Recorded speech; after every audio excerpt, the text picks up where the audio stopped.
Market को आसिबो नुआ 20 टंकिया नोट। एही नोट रे कहार रहिबो ना। तेबे एही नोट आसिबा परे जहांको पाखरी पुरुडा नोट अछि से करिबे कण जानन्तु संपूर्ण विवरणी। भारतीय रिजर्व बैंक रो बड़ घोषणा।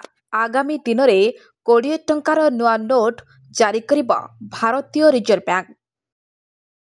प्रचलित हेबाकु थिबा नुआ 20 टंकिया नोट रे केंद्र सरकार को नुआ गवर्नर संजय मल्होत्रा दस्तखत रहिबा।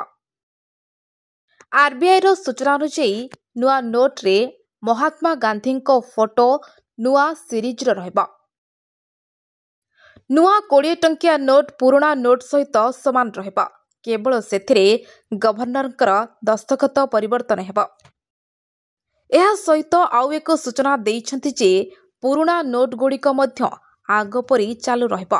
किंतु एही नुआ नोट रे हालुका रंग परिवर्तन हेबा सहित आकार रे सामान्य परिवर्तन हेबा।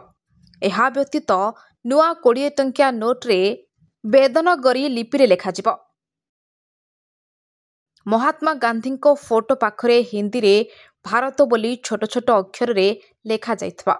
महात्मा गांधी को वाटर मार्क पाखरे गवर्नर सिग्नेचर मध्य रहिबा। यह सहित एथिरे एक गुंफार फोटो रहिबा। एही उपाय माध्यम रे नुआ नोट असली बोली जଣା पड़िबा।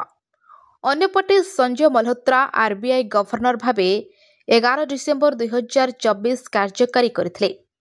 तांको 3 वर्ष पई चयन करा जायछि। Bureau report SGTV Odia.